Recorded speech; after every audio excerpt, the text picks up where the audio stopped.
Hay un librito al que le interese, que parece que no está traducido, porque aquí se traduce cualquier cosa menos lo interesante. Un librito muy pequeñito, que es de un autor francés que ha salido hace 2 años o algo así, que se llama Les Imposteurs, Los Impostores, de Guy Millier. Que es un librito pequeño y explica cómo aparecen los impostores. Aparece con el estamento, en realidad él lo arranca de Luis XIV, pero aparecen ya antes los impostores con lo que llamaban les politiques en torno a con las guerras civiles de Francia, de las cuales sale el rey luego Enrique IV, el grupo que está en torno a Bodino, los políticos, Sí. que se constituyen en un estamento que jamás han sido una profesión, ha sido un estamento que se ha ido constituyendo ahí cuando se forma el Estado. Sin Estado, yo no sé hasta qué punto podría haber políticos, porque el político no es una profesión, el político es, como dice Max Weber, una vocación. Voy a ello. Claro. Ese es el tema.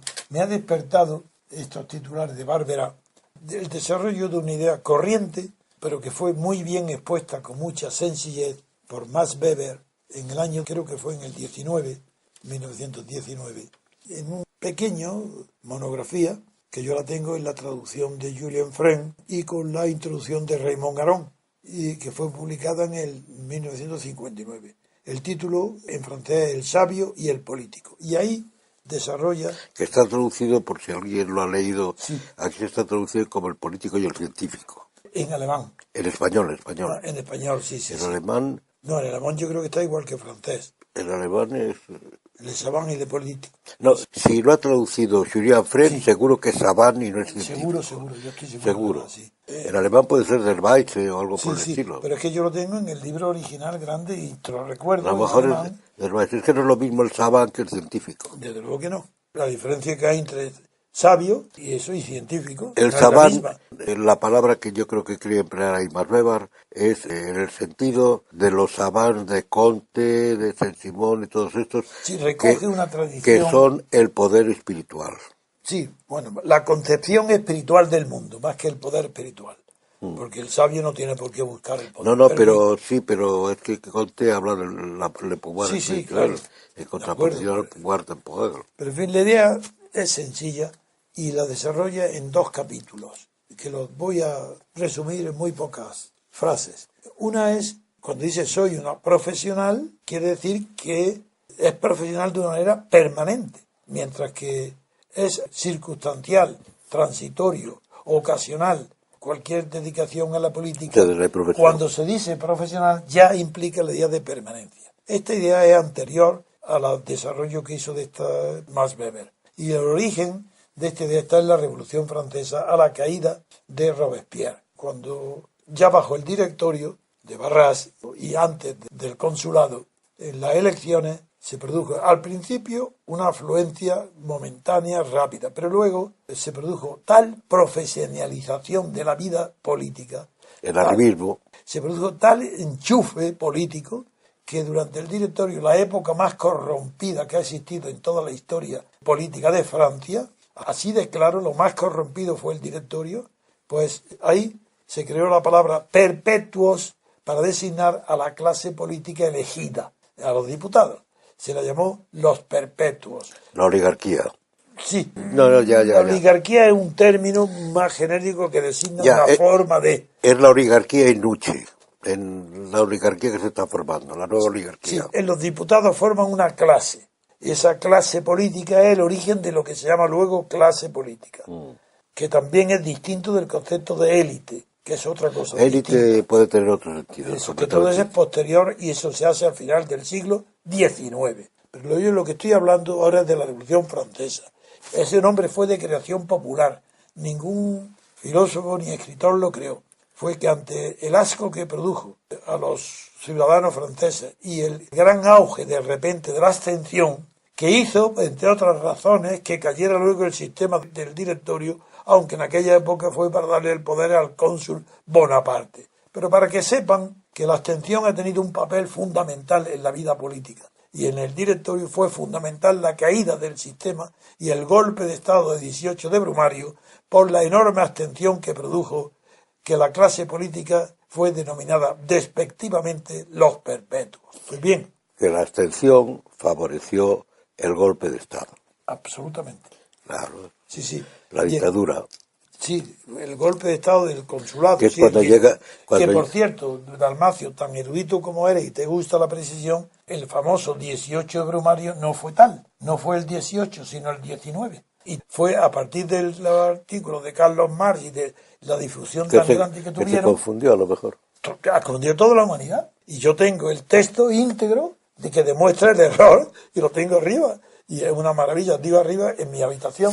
Tampoco me extraña que se confundiera Marx y todo el mundo, porque los de Brumario y Fructuario y todo eso, nadie sabe lo que es, los Lo que nombres era, de los bueno, meses. pero fue el día 19, Y no el además, y 18. además que variaron, porque los meses eran de 30 días, entonces puede Sí, haber sí, ahí sí, una no, no. Pero confusión. entonces está estudiado y no fue un error de calendario, fue un error Ya, bueno, de sí. que la primera nominación fue errónea, se Que sí. confundieron de la fecha y ha quedado para la historia O así. que alguien se confundió con la fecha y ha O corrido. sea que, exactamente. Bien, eso es un dato de erudición.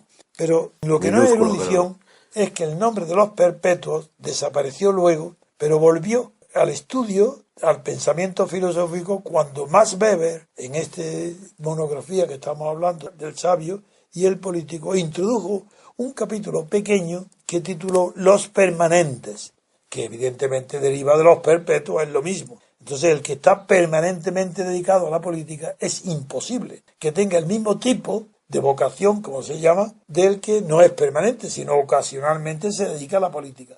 Pero todo esto hay que relacionarlo con otra idea poco conocida, pero que me encanta también comunicárselo a Dalmacio, si no lo conoce, da igual, lo conocerá en cuanto le diga el dato, que creo que en griego no se llama mistoforia o mistoforia, creo, que es a la caída del gobierno de los 30 tiranos, antes de Pericles y antes de Clistemen, es decir, dos gobiernos anteriores a Pericles inventaron la mistoforia, que era un ósculo, un donativo no muy grande, pero suficiente para que el que se dedicara a la política pudiera vivir sin necesidad de tener rentas económicas. Y en la idea que desarrolla Max Weber en los permanentes está basada fundamentalmente en esa compensación que han de tener los políticos para ser permanentes, que tienen que vivir y tener rentas, o bien anteriores, para dedicarse solamente los permanentes serían ricos, o bien que el sueldo o la retribución que reciban por el hecho de ser diputados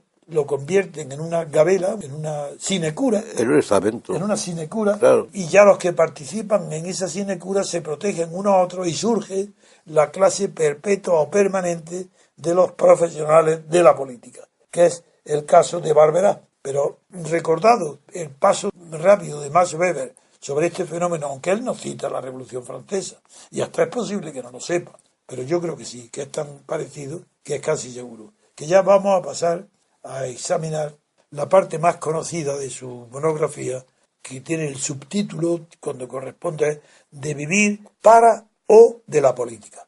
Esa es la originalidad que, aunque se sabía y se comentaba, pero en el terreno de las ciencias políticas y sociológicas le corresponde a Max Weber el mérito de haber definido en muy pocas palabras, que las voy a resumir ahora, el concepto de vivir para o de la política, porque él no es vulgar. Y Max Weber, aunque no sea, para mí, yo creo que también Dalmacio, pero el otro día, un genio de la altura de los grandes creadores de la filosofía política, sin embargo, es un hombre de una gran erudición, de un gran estudio y muy serio, y que conocía bien la política, aunque eso le equivocó, el hecho de haber sido diputado y haber sido dedicado bastante tiempo de su vida a tener la experiencia del poder o de la representación. Por ello, Dalmacio, voy a resumir en muy pocas palabras qué significa eso de vivir por o para de la política, para distinguir luego, cuando llegue el momento, el concepto clave. En fin, Max Weber comienza diciendo que en la mayoría del tiempo aquel que vive para la política hace de ella, en el sentido más profundo del término, el fin de su vida. Claro, esto hay que enseguida aclararlo, porque el que vive para la política hace de ella el fin de su vida. En cambio, Como un abogado, como un médico. sí, pero el fin de su vida, no, el abogado y el médico ya Ya, les es gusta la distinto. profesión, sí, de acuerdo. Esto aquí hay un fin Pero de pero nobleza. quiere decir que viven de ello. Esa es otra cuestión. Esa es la segunda. Es que él plantea el dilema y separa muy bien el pur y el de. Y yo estoy todavía en el pur. Ya El llegaremos pur. al de, donde se produce lo que tú acabas de decir. Pero ahí continúo en el resumen de la monografía de Weber, y es que, bien sea porque el político encuentra en la política un medio de satisfacción, de placer, de jouissance, en francés, por la simple posesión del poder. Por eso solo ya está pagado, está compensado y puede dedicar su vida a ese fin, pero no por razones económicas. O bien sea, aquí está, porque esta actividad le permite encontrar un equilibrio interno y personal, que le da su personalidad. Y esto es una opinión de Max Weber, digo, no estoy dando la mía. Y se pone al servicio profundo de una causa y que todos los demás toman por serio, porque de esa manera se puede decir que vive para una causa, no de una causa. Esta es la reflexión original que hace Max Weber con arreglo al aforismo popular y profundo y conocidísimo de que una cosa es vivir para y otra vivir de. Pero es que Max Weber introduce aquí el término que también se puede vivir de una causa, que es el idealismo. Esa es la distinción. Lo demás ya es más corriente. Es que cuando el hombre puede vivir para la política, en este sentido, es noble. No es que sea innoble el otro. Ya el otro ya aparecerá cuando es posible que la política le dé un sueldo, una remuneración sin corrupción. Si añadimos a ello la corrupción... Eso es la burocracia política, la política convertida en burocracia. Exactamente, esa es la burocracia, sí. Bueno, y es lo que Hegel, como era claro, la clase pensadora, en la filosofía del derecho, confundió. Bueno, no confundió, él creía de verdad en ello, que el funcionario del Estado es el hombre más feliz del mundo, porque por un lado, en tanto que es funcionario del Estado, persigue el bien público, que es el ideal de toda la humanidad, mientras que con el sueldo del Estado encuentra la satisfacción de dar vida a él y a su familia. La llamaba, no sé si es ahí o en otro sitio, no es ahí, es la ahí. clase pensadora. Porque era el funcionario, claro. Que sí. Luego lo toma von Stein también. Y también la clase más coherente. La clase más coherente, sí, porque además es la clase neutral, pero eso no es, el simple gobierno. Ahí es un poco complicado. El Estado es neutral y el Estado neutraliza. Y al funcionario es un ciudadano al que politice lo neutraliza. Estoy de acuerdo contigo, pero aún más profundo, es que es el Estado ético. Claro, no. Es que el problema está allí. Bueno, es que el problema en Hegel y en esa época ético. Es que ontologizan lo que es un artificio, ontologizan el Estado. Y ese es el secreto. De ¿por qué el hombre más feliz del mundo es el funcionario? Porque nada menos que está sirviendo a la ética y vive de ella. Es el secreto de por qué hoy toda la gente espera todo del Estado. La salvación la esperan del Estado. Sí, eso lo expresa Hölderlin, el poeta. Sí, amigo de Hegel, además. Y por eso lo recuerdo. El gran poeta. Bien, el hombre político, en condiciones normales, debe ser económicamente independiente en condiciones normales. Independiente de la renta que pueda obtener de la actividad política, que le pueda procurar, tiene que ser aparte. Y este es el segundo razonamiento de Max Weber. Eso es parte de lo que ocurre en Norteamérica. Es que allí no es profesional la política, cuidado. Allí los presidentes en general y gente que les rodea es gente que tiene su vida, por decirlo así, ya hecha. Por eso no son jóvenes. Es que no sabes cómo me alegra que no haya hablado de Estados Unidos. Claro. Porque eso nos va a permitir distinguir los partidos políticos de Estados Unidos de los europeos. Y el partido político de Estados Unidos, los que se presentan en las elecciones, recibirán lo que queráis. Eso es otra cuestión. Como partido político, donaciones, lo que queráis. Pero la vida política no es profesional. El que está en la política de Estados Unidos en un partido no es un profesional. Hay poquitos profesionales. La prueba es que pero es que esos profesionales no ocupan los puestos directivos del partido. No. Es el aparato. Es el aparato. Si es que en Norteamérica es diferente. Los partidos, no es como en Europa, que los partidos existen permanentemente. No, en Europa es de los partidos casi no se habla hasta que hay elecciones. Nada más. Cuando va a haber elecciones se abren esas oficinas, es verdad, están preparados y todo, y van haciendo muchos millones, van haciendo su trabajo. Para las elecciones. Pero los partidos casi no cuentan para incluso nada. Ni para recomendaciones. Si es que no tienen prestigio ninguno. No prestigio, no tienen poder. No tienen poder, en absoluto. Bueno, pues fíjate lo importante de lo que estamos hablando para comprender el fenómeno de España y la degeneración de la política europea. Lo distinguió que has dicho ahí en francés entre they y pour, los que viven para la política y los que viven de la política. Porque eso es muy importante. El político, la idea viene de Platón, que tiene un librito que es el político. Sí. El político significaba lo que hoy se suele decir el hombre de Estado. Sí. El hombre de Estado es aquel que le importa muy poco la economía, vamos, su economía personal. Yo lo compararía casi con el santo. Todos sabemos qué es lo que No, quiere. también trata el tema, pero en otro libro, en las vocaciones. En las Ahí vocaciones. trata donde más Weber, que para mí es la parte más profunda, aparte de los prototipos de la historia, los 3 tipos de legitimidad, que es muy bonito y muy original.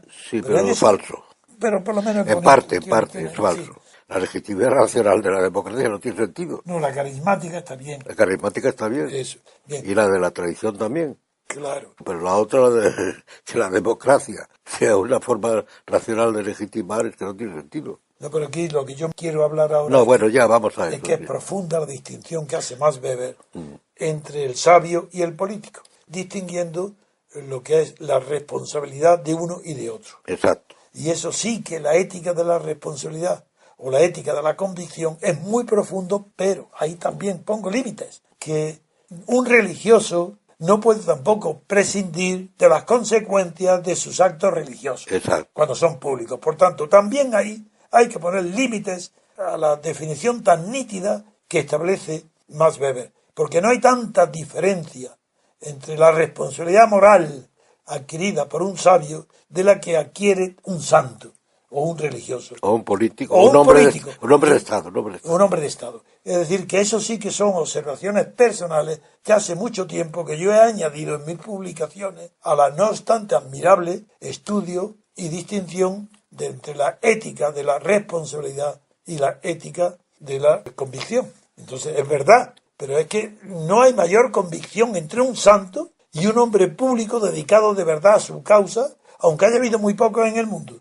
Pero si estamos definiendo un prototipo, pues tenemos que elegir, igual que el prototipo del santo, el prototipo del político que sea de verdad, aunque tenga una ética correspondiente. Y esa ética se diferencia muy poco, pero que muy poco. Nada, prácticamente es realizar una idea y además para los demás. Es la entrega, Por el ejemplo, altruismo. un ejemplo que puede escandalizar. Stalin era comunista, era un hombre de Estado que aplicaba rígidamente sus convenciones comunistas, lo aplicaba a costa de masacrar a la gente, pensando que hacía un bien para la humanidad. Yo creo que en el caso que ha elegido de Bueno, Stalin no sí, es muy, es posible que sea un no es muy personaje corrompido, adecuado, ¿no? sí, pero hay algo detrás que lo respalda. No olvides que fue seminarista.